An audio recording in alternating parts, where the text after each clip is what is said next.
الحمد للہ رب العالمین والصلاة والسلام علی نبینا محمد وعلی آلہ وصحبہ اجمعین اما بعد۔ آج ہم ہیں قرآن کریم کی تفسیر کے ساتھ سورہ نحل آیت نمبر 36 کے ساتھ 36۔ اس آیت سے پہلی آیت میں اللہ رب العزت نے مشرکین کا تذکرہ کیا کہ وہ کہتے ہیں کہ اگر اللہ تعالیٰ کی مشیت نہ ہوتی، اللہ تعالیٰ کی مرضی نہ ہوتی تو ہم اللہ تعالیٰ کے علاوہ کسی اور کی عبادت نہ کرتے۔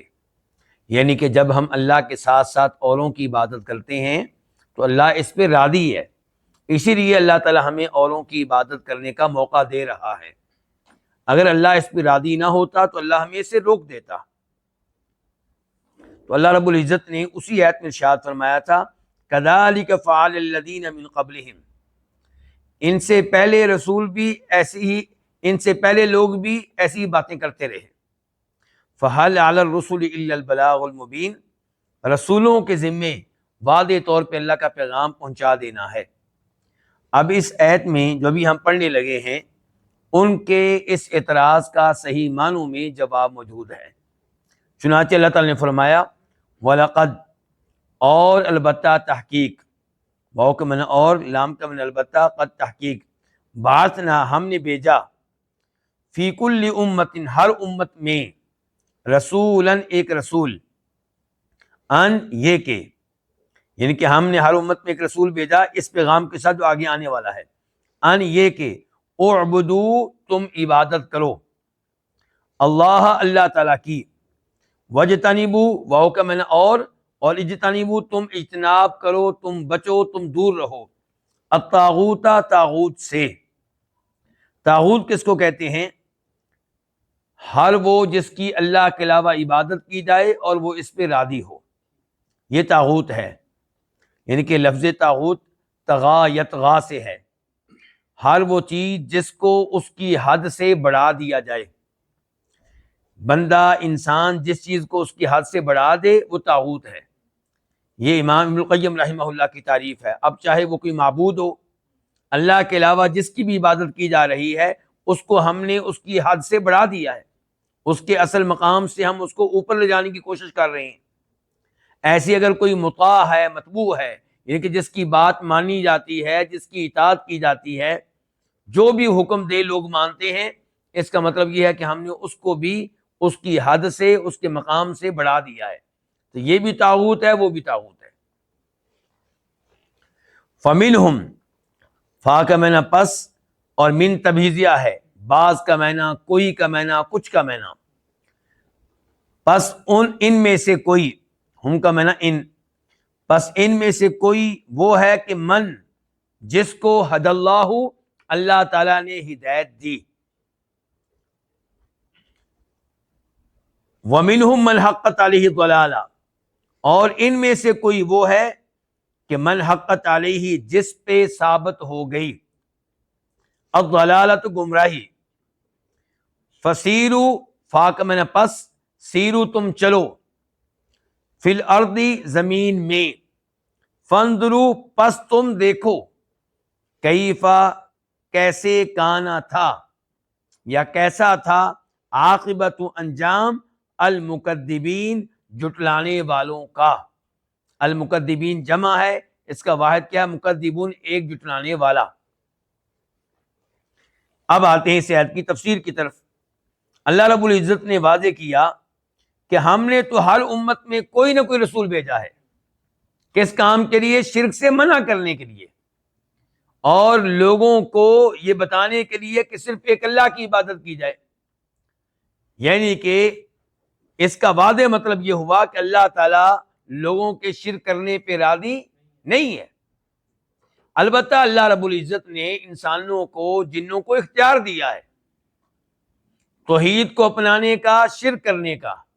اللہ نے اختیار دیا نیکی کرنے کا، برائی کرنے کا، اور بتا دیا ہے کہ اس کے مطابق روز قیامت ثواب ملے گا یا سزا ملے گی۔ انا ہدیناہ السبیل اما شاکرا و اما کفورا، کہ ہم نے انسان کو سیدھا راستہ دکھا دیا، اب وہ شکر گزار بندہ بننا چاہے شکر گزار بن جائے، اور نہ شکرہ بننا چاہے نہ فرمان بننا چاہے تو وہ بن جائے۔ تو اللہ نے یہ اختیار دیا، اس کا مطلب یہ نہیں ہے کہ اللہ انسان کے کافر بننے پہ، مشرک بننے پہ، نافرمان بننے پہ راضی ہے، نہیں نہیں، ایسا قطعا نہیں ہے۔ اگر اللہ تعالیٰ لوگوں کے شرک پہ، کفر پہ راضی ہوتا تو اللہ رسول کیوں بھیجتا؟ اللہ نے ہر امت میں رسول بھیجا ہے، شرک سے منع کرنے کے لیے، توحید کی دعوت دینے کے لیے۔ اختیار اللہ نے اس لیے دیا ہے تاکہ انسان کا امتحان ہو سکے کہ یہ اللہ رب العزت کی بات مانتا ہے یا اللہ کی نافرمانی کر کے شیطان کے پیچھے چلتا ہے۔ تو فرمایا اللہ تعالیٰ نے ہر امت میں ایک رسول بھیجا، یہ کہ تم اللہ کی عبادت کرو اور طاغوت کی عبادت سے بچو۔ اللہ کے علاوہ جس کی عبادت کی جائے وہ کیا ہے؟ طاغوت ہے، یعنی کہ یہ وہ ہے جس کو اس کی حد سے بڑھا دیا گیا ہے۔ اور اس ایسے یہ پیغام بھی ملا کہ نبیوں کے آنے کا مین مقصد اور پہلا مقصد کیا ہے؟ توحید اور شرک سے منع کرنا۔ انبیاء کرام علیہ الصلوۃ والسلام سب سے پہلے آ کر نماز کا مطالبہ نہیں کرتے تھے، سب سے پہلے اخلاق کا مطالبہ نہیں کرتے تھے۔ ان کا پہلا مطالبہ کیا ہوتا تھا؟ توحید کو اختیار کرنا اور شرک سے دور رہنا۔ اور آج کئی مذہبی جماعتیں اور کئی مذہبی علماء دعوت و تبلیغ میں زیادہ توجہ کس پہ رکھتے ہیں؟ اخلاقیات پہ، نماز روزہ کرنے پہ، جبکہ شرک سے منع کرنا، غلط عقائد سے صحیح معنوں میں روکنا، اس کے اوپر ان کی توجہ نہیں ہے۔ اسی لیے لوگ ان کو بہت پسند کرتے ہیں اور وہ کہتے ہیں کہ یہ وہ علماء ہیں جو اختلافی مسائل بیان نہیں کرتے، اور جو بار بار شرک سے منع کرے اور وضاحت کے ساتھ شرکیہ امور بیان کرے، لوگ یہ سمجھتے ہیں کہ یہ اختلافی مسائل بیان کرتا ہے۔ فَمِنْهُمْ مَنْ هَدَى اللَّهُ وَمِنْهُمْ مَنْ حَقَّتْ عَلَيْهِ الضَّلَالَةُ۔ اس جملے میں اللہ نے بتایا کہ جب اللہ کے نبی آئے اللہ کی طرف سے توحید کا پیغام لے کر، شرک کی تردید کا پیغام لے کر، تو کیا ہوا؟ لوگوں نے کیا سلوک کیا؟ فرمایا فَمِنْهُمْ، ہم ضمیر کی طرف جاری امہ کی طرف، کہ ان میں سے کوئی وہ تھا جس کو اللہ نے ہدایت دے دی، یعنی کہ جس نے نبی اور رسول کی دعوت کو قبول کیا اس کو اللہ نے ہدایت دے دی۔ یہاں پہ ہدایت سے مراد کون سی ہدایت ہے؟ ہدایت توفیق۔ وَمِنْهُمْ مَنْ حَقَّتْ عَلَيْهِ الضَّلَالَةُ، اور ان میں سے کوئی وہ تھے جنہوں نے انبیاء کرام علیہم السلام کی مخالفت کی، ان کا مذاق اڑایا اور انہیں جھوٹا قرار دیا، چنانچہ ان پہ اللہ کی طرف سے گمراہی ثابت ہو گئی۔ تو اللہ تعالیٰ کہتے ہیں فَسِیرُوا فِی الْأَرْضِ، تم چلو زمین میں، چلو پھرو اور دیکھو کیا انجام ہوا ان لوگوں کا جنہوں نے ہمارے رسولوں کو جھٹلایا، ہمارے نبیوں کو جھٹلایا، کیسے کیسے اللہ نے ان کو ہلاک کیا۔ اگر اللہ شرک پہ راضی ہے تو اللہ نے ان کو سزائیں کیوں دی؟ اللہ نے ان کو عذاب کیوں دیا؟ تو پتہ چلا کہ شرک کے اوپر اللہ راضی نہیں ہے۔ یہ الگ بات ہے کہ اللہ شرک کرنے پہ فوری طور پہ سزا نہیں دیتا، بسا اوقات کئی لوگوں کو اللہ دیتا ہے، لیکن عام طور پہ اللہ مہلت دیتا ہے۔ آیت نمبر 37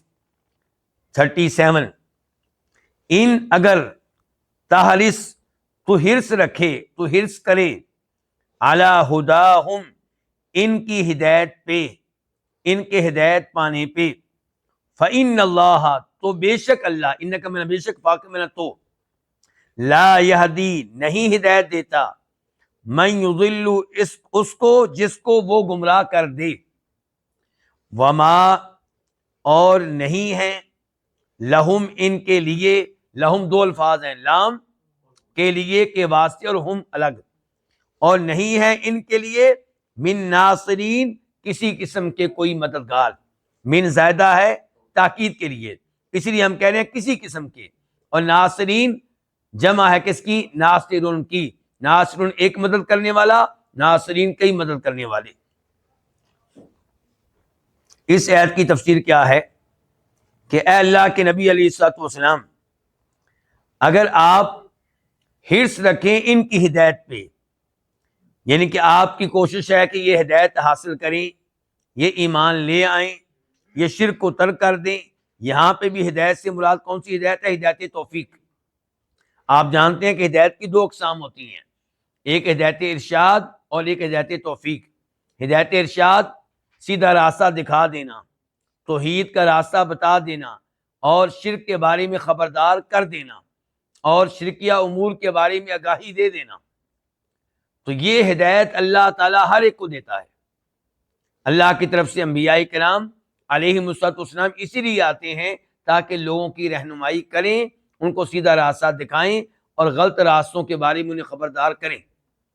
تو اس معنی میں ہر نبی ہادی ہے، اور اس معنی میں علماء حق بھی کیا ہیں؟ ہادی ہیں، رہنمائی کرنے والے ہیں۔ لیکن دلوں میں توفیق ڈال دینا ایمان قبول کرنے کی، نیکی کرنے کی، یہ اللہ کے ہاتھ میں ہے۔ اس کو کہتے ہیں ہدایت توفیق۔ ہدایت توفیق کا مالک اللہ کے علاوہ کوئی نہیں ہے۔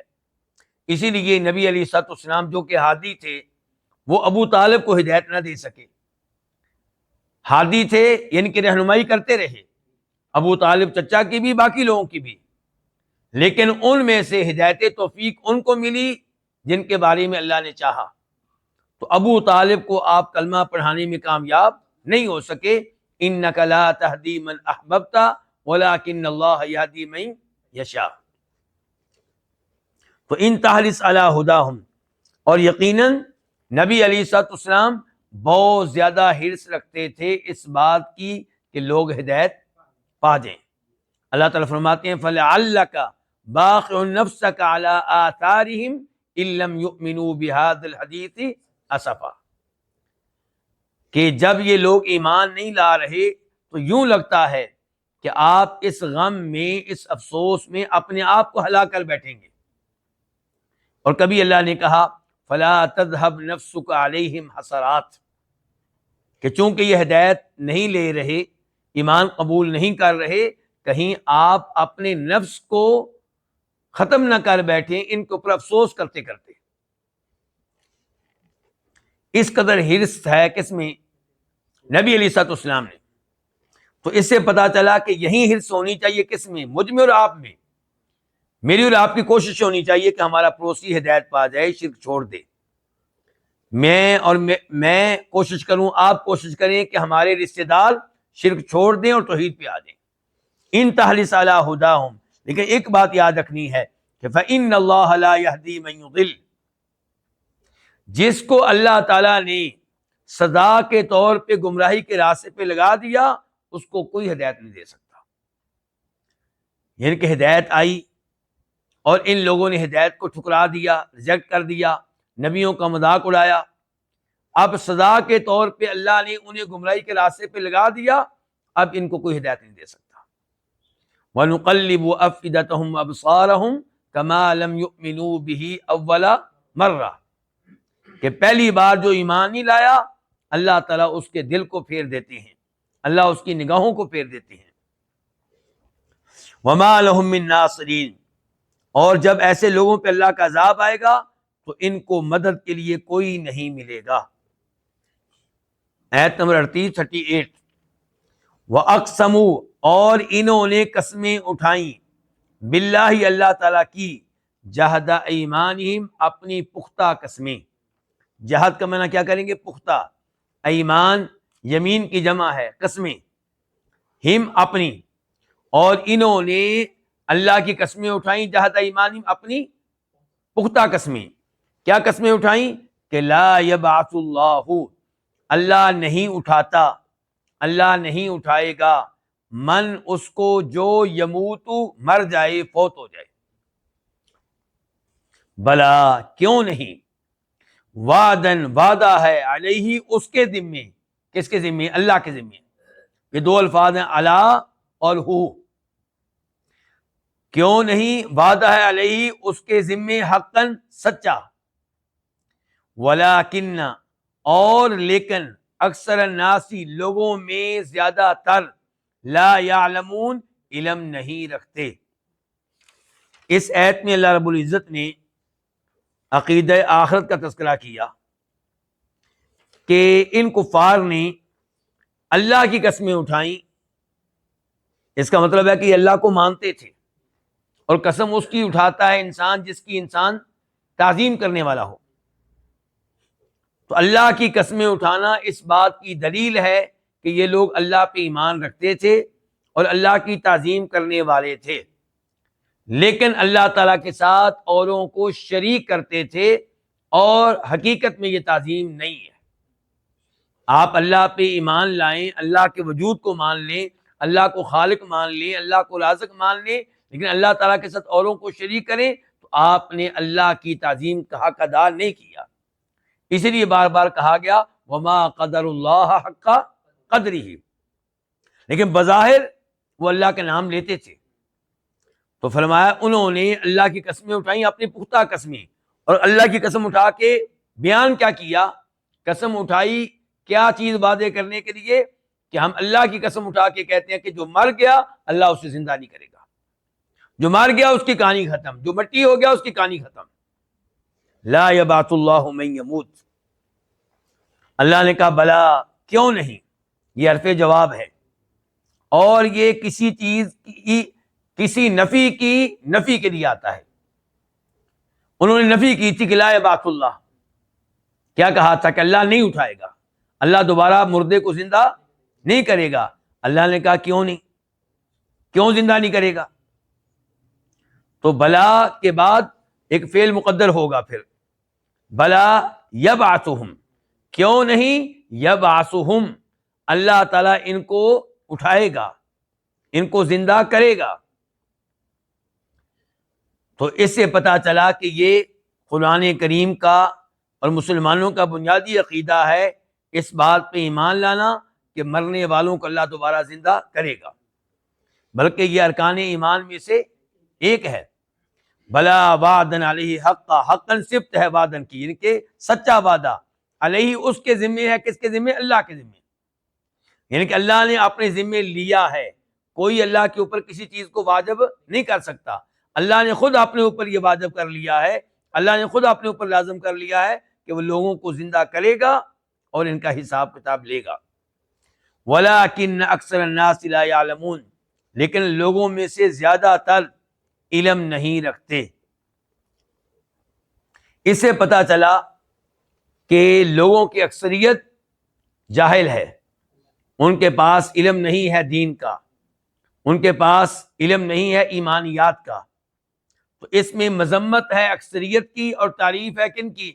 اقلیت کی، کہ علم رکھنے والے لوگ کم ہیں اور زیادہ تر لوگ علم نہیں رکھتے۔ ایت 39 لیبینا، لام کا معنی تاکہ، یبینا وہ وعدے کرے،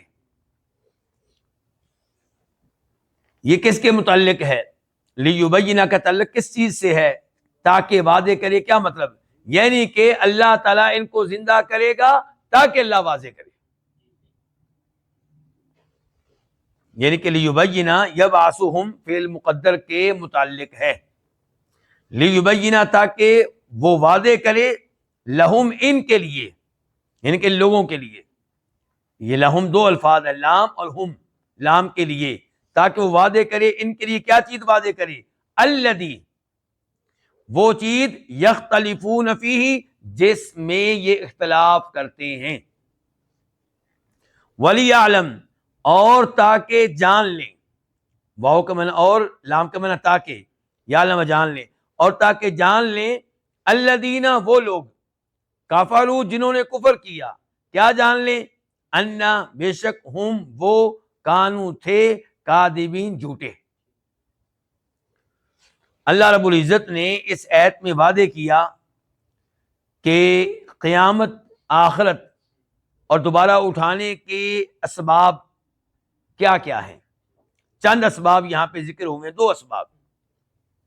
نمبر 1، لیبین لہم الذی یختلفون فیہ، اللہ ان کو اس لیے دوبارہ اٹھائے گا تاکہ اللہ ان کے لیے وعدے کرے وہ امور جن میں یہ اختلاف کیا کرتے تھے، یعنی کہ دین کے وہ امور جن میں ان کا اختلاف تھا، ان امور میں اللہ تعالیٰ حق کو وعدے کرے گا۔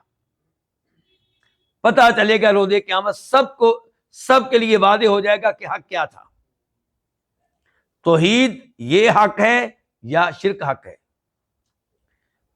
بزرگی کے نام پہ بزرگوں کو اللہ تعالیٰ کے ساتھ ساتھ پکارنا، ان سے دعائیں کرنا، یہ درست ہے یا ان کو نہ پکارنا درست ہے؟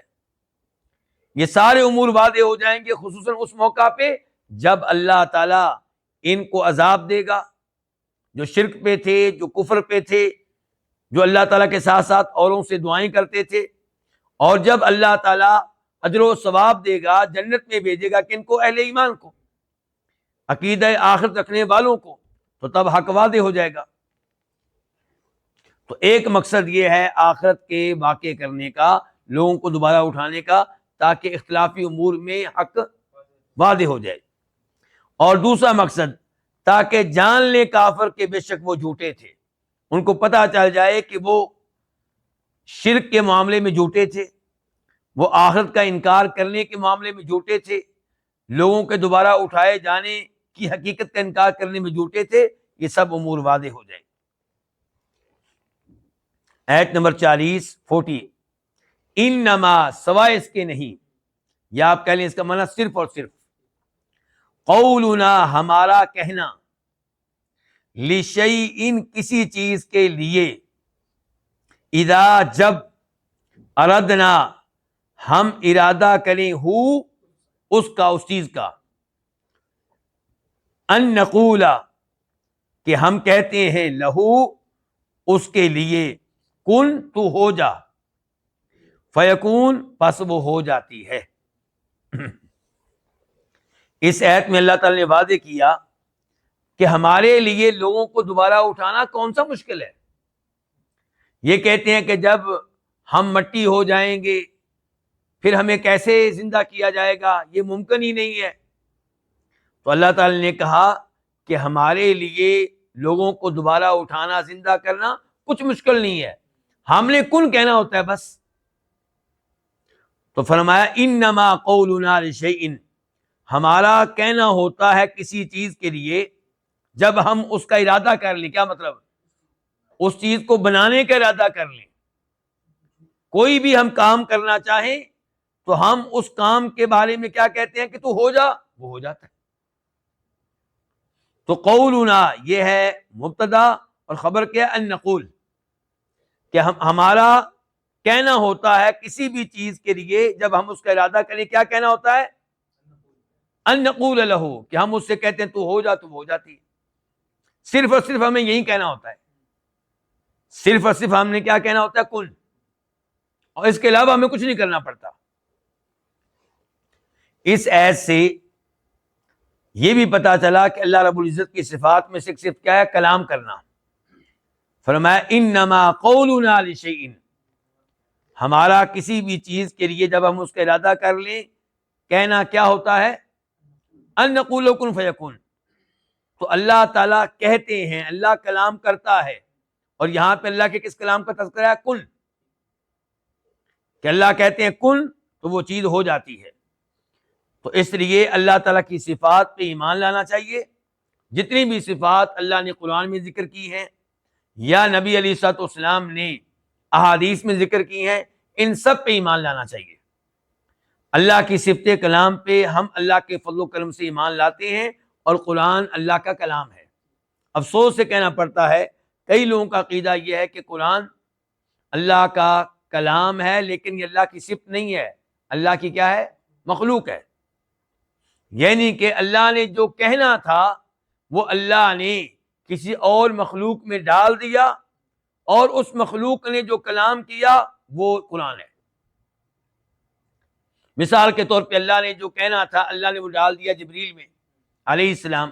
تو جبریل نے کلام کیا، جبریل سے محمد رسول اللہ صلی اللہ علیہ وسلم نے سنا، تو یہ ہے اللہ کا کلام.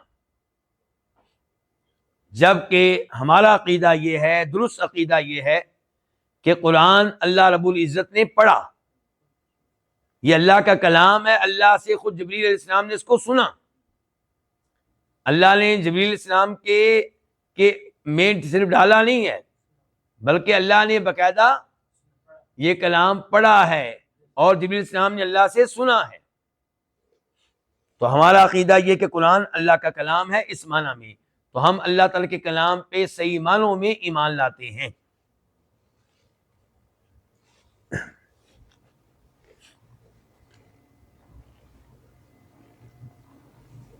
اس کے بعد آیت نمبر 41 والذین، اور وہ لوگ ہاجروا، جنہوں نے ہجرت کی، جنہوں نے وطن چھوڑا، فی اللہ، اللہ کی وجہ سے، من بعد ما ظلموا، بعد اس کے کہ ان پہ ظلم کیا گیا۔ یہ ما کون سا ہے؟ مصدریہ۔ ان پہ ظلم کیے جانے کے بعد، لنبوئنہم، لام کا معنی البتہ، نبوئن، ہم ٹھکانہ دیں گے، لیکن نبوی آ کے بعد نون بھی ہے شد والا، اس کو کہتے ہیں نون تاکید۔ اب اس کا معنی کیا ہو جائے گا؟ ضروری، لازمی طور پہ۔ تو ایک تاکید ہے نبویہ سے پہلے لام، اور ایک تاکید ہے بعد میں نون۔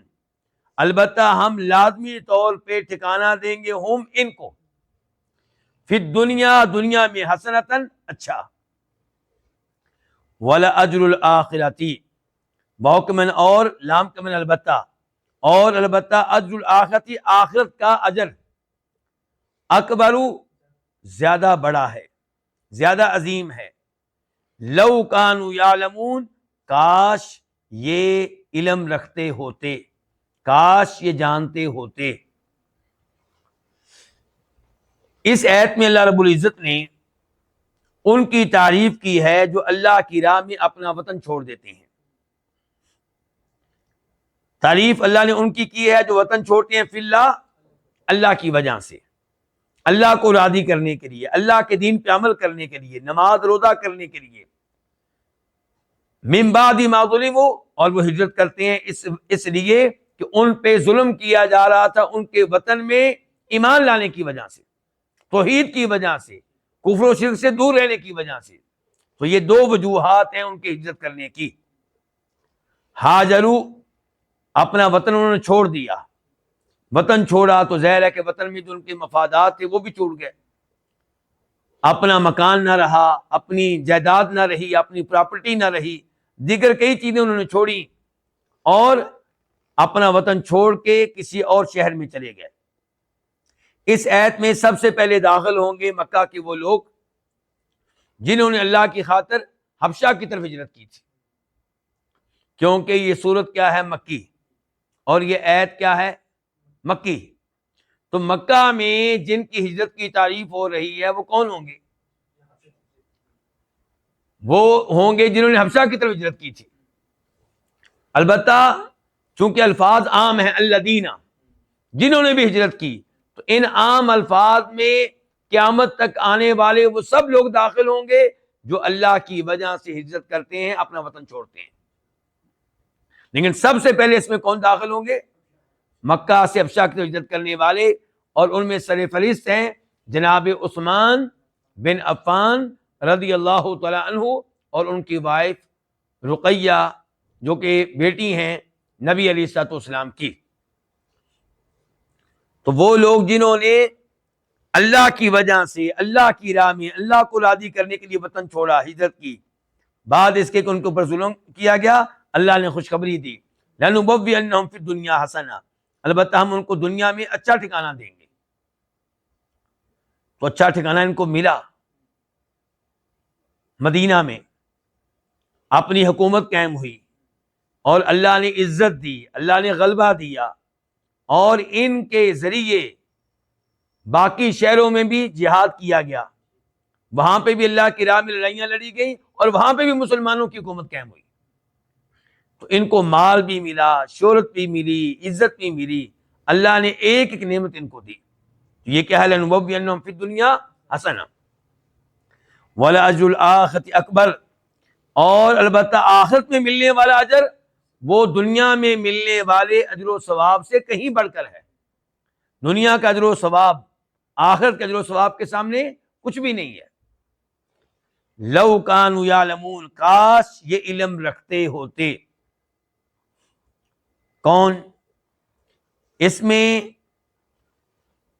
کانو سے مراد نمبر 1 ہو سکتے ہیں کافر، کہ کاش کافر علم رکھیں کس بات کا، کہ جنہوں نے اللہ کی راہ میں ہجرت کی، ایمان لائے، قربانیاں دیں، ان کو دنیا میں کیا کچھ ملنے والا ہے اور آخرت میں کیا کچھ ملنے والا ہے۔ تو اگر یہ جان لیں تو یہ بھی ایمان لے آئیں، اور ہجرت کرنی پڑے تو یہ بھی ہجرت کریں۔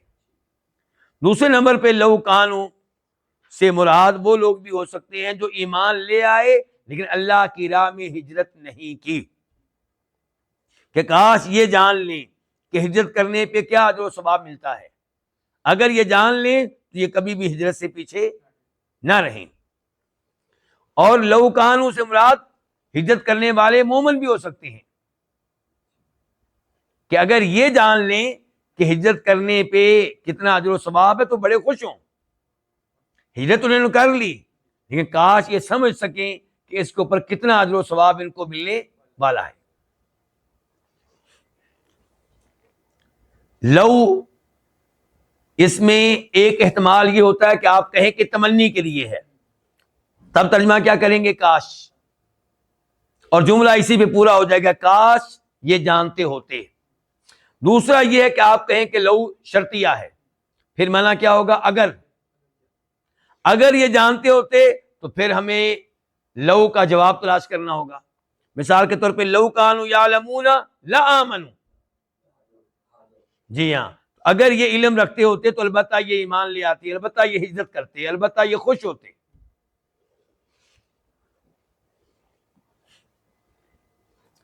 آیت نمبر 42 الذین صبروا، وہ جنہوں نے صبر کیا، وعلی ربہم، اور اپنے رب پہ ہی کا ترجمہ کہاں سے پیدا ہوا؟ کیونکہ علی ربہم جس کو یتوکلون کے بعد ہونا چاہیے تھا وہ پہلے آ گیا ہے، اس سے حصر کا معنی پیدا ہوا، ہی کا معنی، کہ وہ جنہوں نے صبر کیا اور اپنے رب پہ ہی یتوکلون، وہ توکل کرتے ہیں، وہ اعتماد کرتے ہیں، وہ بھروسہ کرتے ہیں۔ الذین صبروا، اس کا تعلق کس سے ہے؟ اس میں ایک تو آپ یہ کہہ سکتے ہیں کہ یہ الذین پچھلی آیت کے الذین سے بدل ہے، کہ اور وہ لوگ جنہوں نے اللہ کی راہ میں ہجرت کی، ظلم کیے جانے کے بعد ان کی مزید خوبی کیا بتائی گئی؟ یہ وہ ہیں جنہوں نے کیا کیا؟ صبر کیا اور اپنے رب پہ ہی توکل کرتے ہیں۔ اور دوسرا یہ کہ آپ کہہ سکتے ہیں کہ الذین سے پہلے ہم پوشیدہ ہے، ہم مقدر ہے، کہ وہ جنہوں نے صبر کیا اور اپنے رب پہ ہی وہ توکل کرتے ہیں۔ صبر کیا، اس سے کیا مراد ہے؟ یہاں پہ مراد یہ ہے کہ مشرکین اور کفار ان کو ایمان لانے کی وجہ سے ان کے اپنے وطن میں ستاتے رہے، تنگ کرتے رہے، تکلیفیں دیتے رہے، انہوں نے صبر کیا۔ ان ہجرت کرنے والوں نے وہاں پہ کیا کیا؟ صبر کیا، اور پھر ہجرت کی صعوبتوں پہ، مشقتوں پہ بھی صبر کیا، اور اپنے رب پہ ہی یہ کیا کرتے ہیں؟ توکل کرتے ہیں۔ یعنی کہ جب یہ لوگ مکہ سے نکلے ہیں، یا جو بھی ہجرت کرنے والا اپنے وطن سے نکلتا ہے، تو یہ گارنٹی پہلے نہیں لیتا کہ میرا آگے مستقبل محفوظ ہوگا۔ مکہ والوں نے جب حبشہ کی طرف ہجرت کی اور جب مدینہ کی طرف ہجرت کی، کیا انہوں نے گارنٹی لی نبی علیہ الصلوۃ والسلام سے کہ حبشہ میں ہمارے لیے رہائش گاہیں تیار ہو چکی ہیں یا نہیں، یا مدینہ میں ہمارے لیے فلیٹ بن چکے ہیں یا نہیں، ہمیں وہاں پہ جاب ملے گی کہ نہیں؟ اگر آپ یقین دلاتے ہیں تو ہم ہجرت کرنے کے لیے تیار ہیں، ورنہ نہیں۔ صبر کیا اپنے وطن میں ملنے والی مشکلات پہ بھی، اور ہجرت کے سفر کی مشکلات پہ بھی، اور اپنے رب پہ توکل کیا کہ اللہ ہمیں ضائع نہیں کرے گا، ہم وہ کریں گے جو ہمارے بس میں ہے۔ ہمارے بس میں کیا کہ اپنا وطن چھوڑیں، نکلیں، سفر کریں، اور پھر ہماری حفاظت کرنا، ہمیں رزق دینا، یہ اللہ کے اوپر ہے۔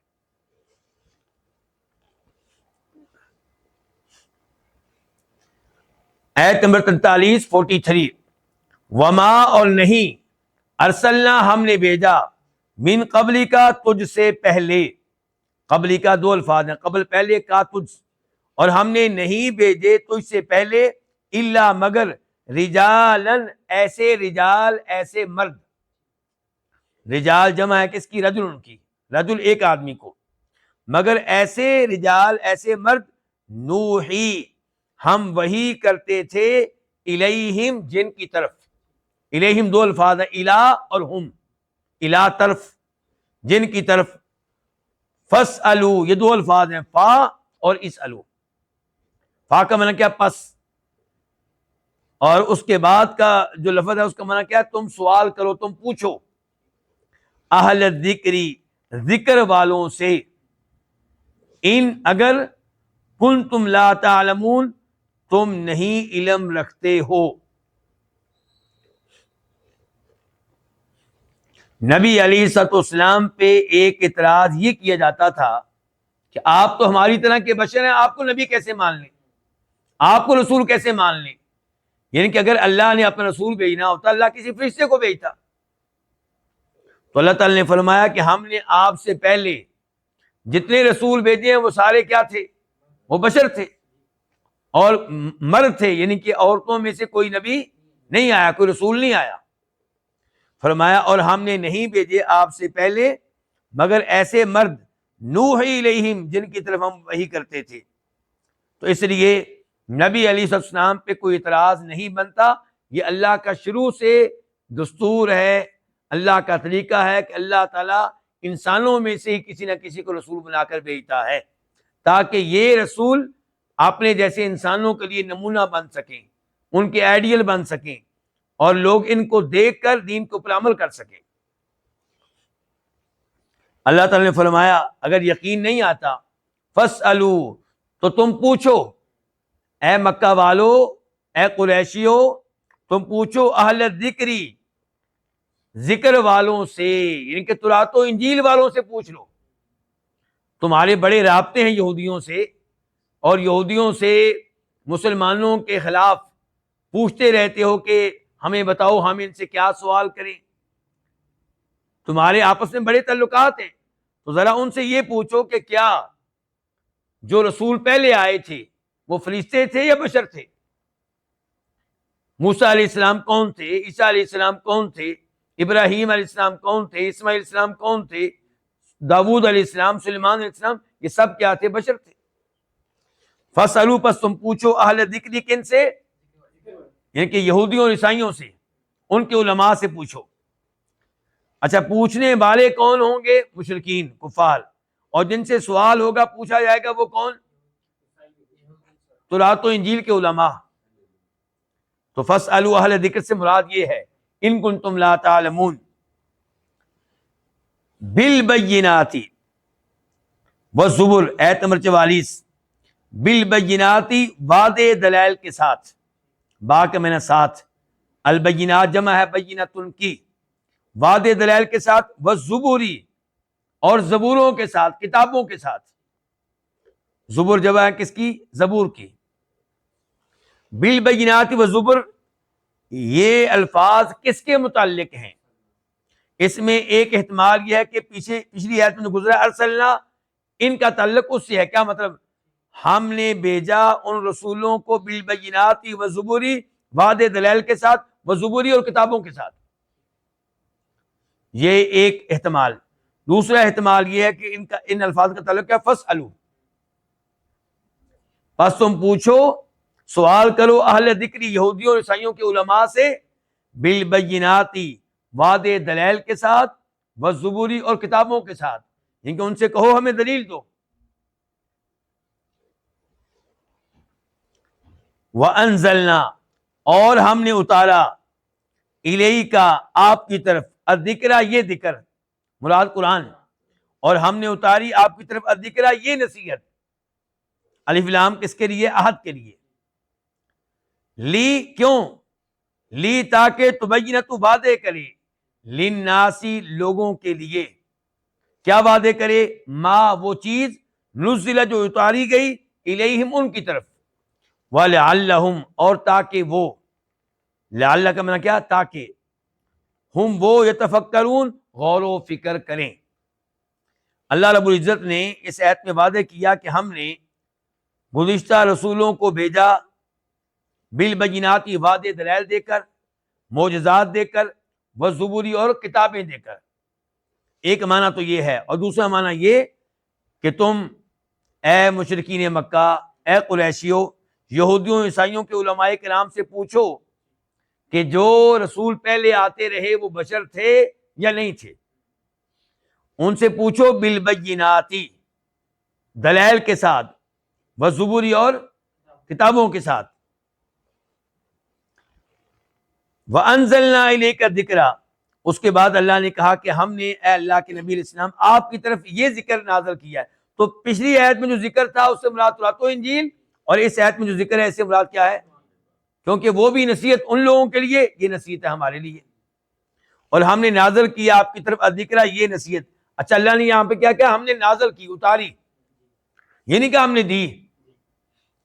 تو اللہ نے اتارنے کا لفظ کیوں استعمال کیا؟ کیونکہ یہ قرآن اوپر سے نیچے آیا ہے، اور اوپر کون ہے؟ اللہ تعالیٰ۔ تو پتہ چلا کہ اللہ تعالیٰ اوپر ہے، تو اللہ نے اوپر سے یہ قرآن ہماری طرف بھیجا ہے اور اتارا ہے۔ لِتُبَيِّنَ، کیوں اتارا ہے؟ تاکہ اے نبی علیہ السلام آپ لوگوں کے لیے واضح کر دیں وہ قرآن جو ان کی طرف نازل کیا گیا ہے۔ اس سے پتہ چلا کہ نبی علیہ السلام کی یہ ڈیوٹی ہے کہ آپ قرآن کریم کی تفسیر کریں، آپ قرآن کریم کا معنی و مفہوم بیان کریں۔ تو کیا آپ نے اس آیت پہ عمل کیا یا نہیں کیا؟ یقیناً عمل کیا۔ اس سے پتہ چلا کہ آپ پورے قرآن کی تفسیر کر کے گئے۔ لیکن ہمیں آپ علیہ السلام سے تفسیر کے موضوع پہ چند روایات ملتی ہیں، زیادہ روایات نہیں ملتی۔ کیوں؟ کیونکہ جو لوگ آپ کے زمانے میں تھے ان کے لیے قرآن اکثر ویسے ہی واضح تھا، آپ کو ان کے لیے زیادہ تفسیر نہیں کرنا پڑی۔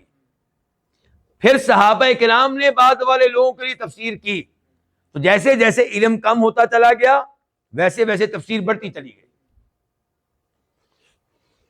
اسی لیے قرآن کریم کی تفسیر میں جہاں احادیث پہ اعتماد کرنا چاہیے وہاں صحابہ کرام کے تفسیری اقوال پہ بھی اعتماد کرنا چاہیے۔ تو ہم نے آپ کی طرف یہ نصیحت نازل کی تاکہ آپ لوگوں کے لیے واضح کر دیں وہ چیز جو ان کی طرف اتاری گئی ہے۔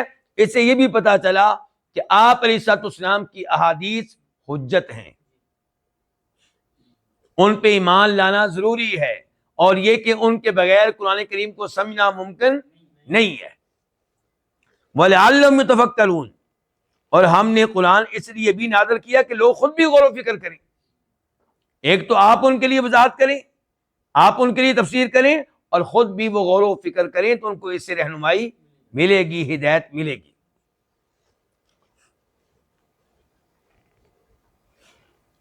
آیت نمبر 45 افامن الذین مکروا السیئات، پہلے ترجمہ ہم کریں گے فا کا، پس پھر ترجمہ کریں گے حمزہ کا، کیونکہ اردو کی ترتیب یہی ہے۔ پس کیا آمینہ، بے خوف ہو گئے ہیں، الذین، وہ لوگ، مکروا، جنہوں نے تدبیر کی، السیئات، برائیوں کی، جنہوں نے خفیہ تدبیر کی، کس چیز کی؟ السیئات، برائیوں کی۔ بے خوف کس چیز سے ہو گئے ہیں؟ ان، یہ کہ یکشف اللہ، اللہ تعالیٰ دھنسا دے، بہم، ان کو، بہم دو الفاظ ہیں، با اور ہم، ان کو کہاں دھنسا دے؟ الارض، زمین میں، او یا یاتی، آئے، ہم، ان پہ، العذاب، عذاب، من حیث لا یشعرون، وہاں سے جہاں سے یہ شعور نہ رکھتے ہوں، جہاں سے سوچتے بھی نہ ہوں، جہاں یہ گمان بھی نہ کرتے ہوں۔ اب اللہ رب العزت نے ان لوگوں کو وارننگ دی ہے جو توحید واضح ہو جانے کے باوجود اور شرک کی سنگینی واضح ہو جانے کے باوجود اللہ تعالیٰ کے ساتھ شرک کرتے ہیں، کفر کرتے ہیں، اور جو عقیدہ آخرت پہ ایمان نہیں رکھتے، اور جو انبیاء کرام علیہم السلام پہ ایمان نہیں لاتے۔ تو اللہ تعالیٰ نے فرمایا پس کیا یہ بے خوف ہو گئے ہیں کہ کہیں اللہ تعالیٰ ان کو زمین میں نہ دھنسا دے؟ کون بے خوف ہو گئے؟ الذین مکروا السیئات، جنہوں نے بری تدبیریں کی، برائیوں کی تدبیریں کی۔ مثال کے طور پہ وَإِذْ يَمْكُرُ بِكَ الَّذِينَ كَفَرُوا لِيُثْبِتُوكَ أَوْ يَقْتُلُوكَ أَوْ يُخْرِجُوكَ، نبی علیہ السلام کے خلاف، اہل ایمان کے خلاف اہل کفر شروع سے ہی مکر کرتے رہے ہیں، خفیہ تدبیریں ان کے خلاف کرتے رہے ہیں، سازشیں کرتے رہے ہیں۔ تو اللہ تعالیٰ نے سورہ انفال میں ایک مکر کا تذکرہ کیا ان کی ایک خفیہ تدبیر کا، ان کی ایک چال کا، سازش کا، کہ آپ علیہ السلام کو قتل کیا جائے نعوذ باللہ، یا آپ کو قید کر دیا جائے نعوذ باللہ، یا آپ کو مکہ سے نکال دیا جائے۔ تو اللہ تعالیٰ نے فرمایا کہ ایسی خفیہ تدبیریں کرنے والے نبی علیہ السلام کے خلاف اور اہل ایمان کے خلاف، کیا یہ اس بات سے ڈرتے نہیں ہیں کہ کہیں اللہ تعالیٰ ان کو زمین میں دنسا نہ دے، جیسے اللہ نے قارون کو زمین میں دنسایا تھا؟ او یاتیہم العذاب، یا ان کے اوپر اللہ کا عذاب وہاں سے آئے جہاں سے یہ گمان بھی نہ کرتے ہوں۔ مثال کے طور پہ بدر کی لڑائی میں ابو جہل قتل ہوا 2 بچوں کے ہاتھوں، کیا وہ سوچ سکتا تھا کہ مجھے 2 بچے قتل کریں گے؟ اور اس کو مرتے ہوئے اس بات کا بڑا غم تھا، کیا کہ مجھے میرے جیسے کسی مد مقابل نے قتل نہیں کیا۔ تو یہ ہے اللہ تعالیٰ کا عذاب وہاں سے آنا جہاں سے انسان شعور بھی نہ رکھتا ہو، گمان بھی نہ کرتا ہو، تصور بھی نہ کر سکتا ہو۔ تو اللہ تعالیٰ کی پکڑ سے ہمیشہ ڈرتے رہنا چاہیے۔ او یاخذہم فی تقلبہم فما ہم بمعجزین، آیت نمبر 46 او یاخذا، وہ پکڑے ہم ان کو، فی تقلبہم، ان کے چلنے پھرنے میں، تقلب چلنا پھرنا، ہم ان کا، یا وہ ان کو پکڑے ان کے چلنے پھرنے میں، فما پس نہیں ہیں ہم وہ، بمعجزین بازیدہ تاکید کے لیے، عاجز کر دینے والے، پس وہ ہرگز نہیں ہیں عاجز کر دینے والے۔ ہرگز کس کا منع کیا ہم نے؟ با کا، کیونکہ یہ با تاکید ہے ماں کی۔ اس آیت کا کیا مطلب ہے؟ کہ یہ ممکن ہے کہ اللہ کی طرف سے عذاب اس طرح آئے کہ یہ چلتے پھرتے ہوں، اللہ ان کو پکڑ لے۔ کیا مطلب؟ سفر کے دوران کہیں آ جا رہے ہوں، اللہ ان کو پکڑ لے، تو یہ اللہ کو عاجز نہیں کر سکیں گے۔ کیا مطلب؟ اللہ کے عذاب سے بھاگ نہیں سکیں گے، اللہ کے عذاب سے بچ نہیں سکیں گے۔ آیت نمبر 47 او یا خدا، وہ پکڑے ہم ان کو، علی تخوف، خوف زدہ ہونے پہ، فإن ربکم، پس بے شک ربکم تمہارا رب، لرؤوف، البتہ بہت شفقت کرنے والا، بہت نرمی کرنے والا، رؤوف فعول کے وزن پہ ہے، بہت رحیم، بہت رحم کرنے والا ہے فعیل کے وزن پہ۔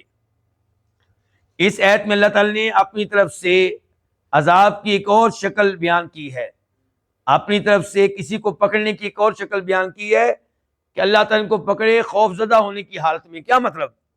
یعنی کہ پہلے سے ان کو بتا دیا جائے، ایسی علامات ان کے سامنے آ جائیں کہ یہ سمجھ جائیں کہ عذاب اللہ کا آ رہا ہے، تو پھر تو ڈرتے ڈرتے ان کی جانیں نکل جائیں گی، عذاب کے انتظار میں ہی ان کی جانیں نکل جائیں گی۔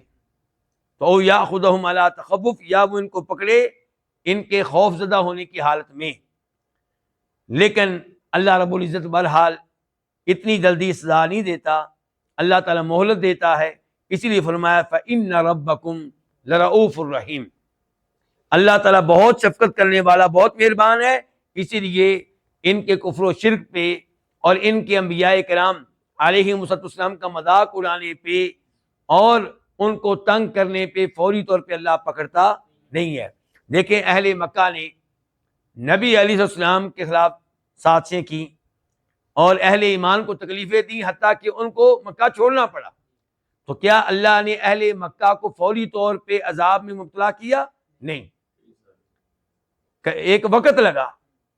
تو اس سے پتہ چلا کہ اللہ تعالیٰ کس قدر رحم کرنے والا ہے، کس قدر اللہ تعالیٰ بردبار ہے، کس قدر اللہ تعالیٰ مہلت دینے والا ہے۔ یہیں پہ آج کے درس کا اختتام کرتے ہیں۔ اللہ رب العزت سے دعا کرتے ہیں کہ اللہ تعالیٰ ہمیں اپنے عذاب سے محفوظ رکھے، دنیا میں بھی اللہ تعالیٰ ہمیں اپنے عذاب سے بچائے رکھے، اور مرنے کے بعد بھی اللہ تعالیٰ ہمیں اپنے عذاب سے محفوظ رکھے۔ وآخر دعوانا الحمد للہ رب العالمین۔